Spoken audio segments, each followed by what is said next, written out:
Paix sur vous. Bienvenue dans ce 5e épisode de Contradictions dans l'Ancien Testament. Aujourd'hui nous allons parler de la liste des vaillants hommes de David. Cette liste est citée dans 2 chapitres de l'Ancien Testament qui sont le 23e chapitre du 2e livre de Samuel et le 11e chapitre du 1er livre des Chroniques. Mais il existe tellement de différences entre les deux, ce qui pousse les interprètes à dire. Une liste parallèle à celle-ci se trouve dans le 1er livre des Chroniques au chapitre 11. Il y a entre ces deux listes plusieurs différences qui peuvent servir à rectifier quelques erreurs de nom, soit dans l'une, soit dans l'autre. Découvrons quelques-uns de ces contradictions en commençant par le premier des 3 guerriers. En comparant ces 2 versets, on observe tellement de différences qu'on dirait qu'il s'agit de 2 personnes différentes, alors qu'il s'agit d'une seule et même personne. D'abord le nom. D'un côté on a Joseph d'Assébet et de l'autre on a Jazobéam. Les interprètes nous expliquent que le vrai nom est Jazobéam et que l'autre est dû à une altération en ces termes. Joseph d'Assébet. Les chroniques lisent Jazobéam. Le nom est certainement altéré dans notre texte par le fait que le copiste a transporté ici le mot Bassébet, sur place, qui se trouvait à la ligne supérieure, verset 7. C'est comme si l'auteur avait changé le nom Jazobéam en Joseph sur place. Car Bassébet en hébreu signifie sur place, et l'auteur l'avait déjà utilisé au verset précédent. D'un côté on a le Tachkémonite, et de l'autre on a fils de Hakmoni. Les interprètes nous disent que Tachkémonite est une erreur, et qu'il faut plutôt lire fils de Hakmoni en ces termes. Le Tachkémonite.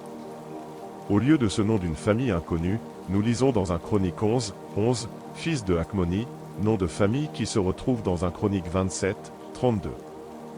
En effet ce mot, Tachkémonite n'apparaît qu'une seule fois dans la Bible, alors que Hakmoni apparaît plusieurs fois. Savez-vous donc pourquoi ils disent que Hakmoni est un nom de famille, et non un prénom comme on le voit toujours dans la généalogie biblique? Pour éviter d'avoir une autre contradiction avec un autre chapitre de la Bible. En comparant le 2e verset du 27e chapitre du 1er livre des Chroniques avec le 11e verset du 11e chapitre du même livre, nous apprenons que le père de Jazobéam n'est plus Hakmoni, mais il s'appelle maintenant Zabdiel. Pour régler ce problème, les interprètes disent que Zabdiel est le prénom, et Hakmoni est le nom de famille. Mais dans ce chapitre, où Zabdiel est le père de Jazobéam, le fils de Hakmoni s'appelle Jéhiel.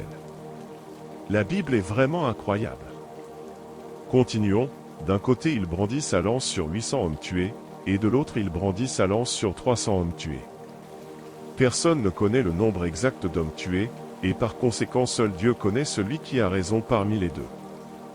Passons au 2e vaillant guerrier, qui s'appelle Éléazar, fils de Dodo. Le nom est identique dans les 2 chapitres, idem pour le nom du père. La seule différence se trouve dans la réaction du peuple. D'un côté les enfants d'Israël défièrent les Philistins et gagnaient les hauteurs, et de l'autre ils fuyaient devant les Philistins, se placèrent au milieu du champ et le défendirent. Les interprètes ont tenté d'harmoniser ces 2 versets mais se sont très vite rendus compte qu'il n'y avait aucune logique, ils dirent donc. Gagner les hauteurs, dans le 13e verset de 1 Chronique 11, s'enfuyaient. Le sens est qu'ils se retiraient, de la plaine sur les hauteurs situées derrière eux. Mais comment pouvaient-ils agir ainsi après avoir eux-mêmes défié l'ennemi? Le récit est obscur, peut-être le texte est-il corrompu. Savez-vous pourquoi ces 2 récits ne sont pas identiques? Ils ne le sont pas, parce qu'on a confondu les exploits du 3e guerrier qui s'appelle Sama, fils d'Agé, à ceux du 2e, Éléazar. La seule différence est que d'une partie on a un champ d'orge, et de l'autre on a un champ de lentilles.